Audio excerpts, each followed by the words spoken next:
বর্তমান সময়ে দাঁড়িয়ে আমরা সবাই হোয়াটসঅ্যাপ ইউজ করি এবং এই হোয়াটসঅ্যাপের সবথেকে অসহ্যকর, মর্মান্তিক এবং বাংলা সাহিত্যের যত রকমের খারাপ ইমোশন আছে সেই সব কিছু দিয়েও যদি আমি প্রকাশ করি, তাহলেও এই ফিচার্সটির মতো অসহ্যকর ফিচার্স আমার মনে হয় না আর হতে পারতো। হ্যাঁ, ঠিকই ধরেছেন, আমি ডিলিট ফর এভরিওয়ান মেসেজের যেই ফিচার্সটি রয়েছে সেটির কথাই বলছি। কিন্তু কি করা যাবে, যেটি দিয়ে দিয়েছে সেটি ভোগ তো করতেই হবে।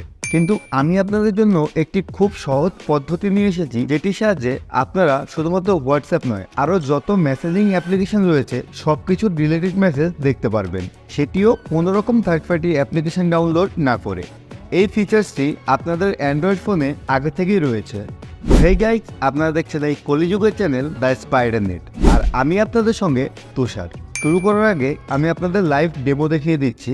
আমার কাছে এখন দুটি ফোন রয়েছে, আমি একটি ফোন থেকে আরেকটি ফোনে মেসেজ করছি।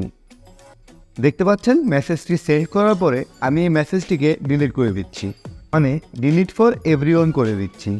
এখন দেখতে পাচ্ছেন যে মেসেজটি আমি করেছিলাম সেই মেসেজটি দুটি ফোন থেকেই রিমুভ হয়ে গেছে। কিন্তু তা সত্ত্বেও আপনারা আপনাদের ফোনের সেটিংয়ে গিয়ে এই মেসেজটিকে দেখতে পারবেন। দেখতে পাচ্ছেন যে মেসেজটি করেছিলাম সেই মেসেজটি এখানে রয়েছে। তো আর বেশি দেরি না করে চলুন শুরু করি।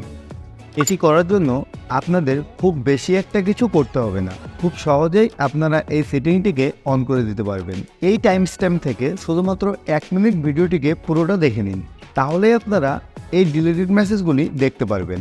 দেখতে পাচ্ছেন আমি আপনাদের সামনে আমার মোবাইলের স্ক্রিন রেকর্ডিংটি অন করে নিয়েছি। এখন আপনারা সিম্পলি আপনাদের ফোনের সেটিং অপশানে চলে যাবেন। ফোনের সেটিংটিকে ওপেন করার পরে আপনারা একটু স্ক্রল আপ করবেন। স্ক্রল আপ করার পর আপনারা এখানে নোটিফিকেশন বলে একটি অপশান দেখতে পাবেন।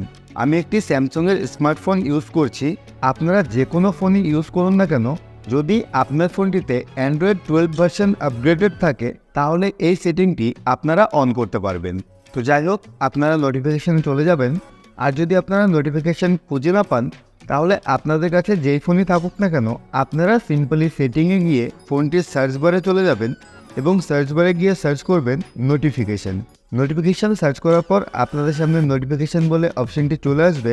আপনারা সিম্পলি নোটিফিকেশান অপশানটিতে চলে যাবেন। এই অপশানটিতে আসার পর আপনারা এখানে অ্যাডভান্স সেটিং বলে একটি অপশান দেখতে পাবেন। মনে রাখবেন, যদি এমআই বা রিয়েলমি এরকম কোনো সেট হয় তাহলে সেখানে স্পেশাল ফিচার্স বা অ্যাডিশনাল সেটিং বলেও অপশান থাকতে পারে। আপনারা এটিকে একটু কষ্ট করে ফলো আপ করে নেবেন। তো সিম্পলি অ্যাডভান্স সেটিংয়ে যাওয়ার পর আপনারা এখানে নোটিফিকেশান হিস্ট্রি বলে একটি অপশান দেখতে পাবেন। আপনারা সিম্পলি এই নোটিফিকেশান হিস্ট্রিতে চলে যাবেন এবং এই নোটিফিকেশান হিস্ট্রিতে আসার পর এখানে এটি অফ থাকবে, আপনারা সিম্পলি এটিকে অন করে দেবেন। এখন এই নোটিফিকেশান হিস্ট্রিটি অন করার পর আপনার ফোনে যত রকমের নোটিফিকেশনই আসুন না কেন, ইনক্লুডেড হোয়াটসঅ্যাপ মেসেজ, সেই সব কিছুই এই সেকশনটিতে সেভ হয়ে যাবে। এখানে দেখতে পাচ্ছেন নো রিসেন্ট নোটিফিকেশন বলে একটি লেখা রয়েছে। এই জায়গাতেই আপনাদের হোয়াটসঅ্যাপের মেসেজগুলি লাইন বাই লাইন চলে আসবে। তাছাড়া যদি মেসেঞ্জার, ফেসবুক, ইনস্টাগ্রাম যে কোনো জায়গায় মেসেজ আসুক না কেন, আপনারা এখানে মেসেজগুলি দেখতে পাবেন। আরেকটি ইজি ট্রিক শিখিয়ে দিচ্ছি, যদি আপনারা এই নোটিফিকেশন হিস্ট্রিটি খুঁজে না পান তাহলে আপনারা সিম্পলি একদম প্রথমে চলে যাবেন, সেটিং অপশানটিকে ওপেন করে নেবেন। সেটিংটিকে ওপেন করে আপনারা এখানে সার্চ করবেন ডিরেক্ট নোটিফিকেশান হিস্ট্রি। আগে নোটিফিকেশান বলেছিলাম, আপনারা এখানে নোটিফিকেশান হিস্ট্রি লিখে সার্চ করে দেবেন। দেখতে পাচ্ছেন নোটিফিকেশান হিস্ট্রি লিখে সার্চ করার পর আপনাদের যে কোনো ফোন হোক না কেন এই অপশানটি আপনাদের সামনে চলে আসবে। আপনারা সিম্পলি অপশানটিতে গিয়ে এই নোটিফিকেশান হিস্ট্রিটিকে অন করে দিতে পারেন।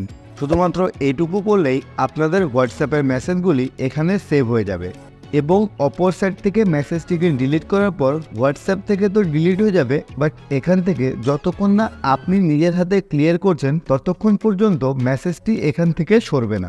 আশা করি আপনাদের বোঝাতে পেরেছি কি করে আপনারা হোয়াটসঅ্যাপের ডিলিটেড মেসেজগুলি দেখতে পাবেন।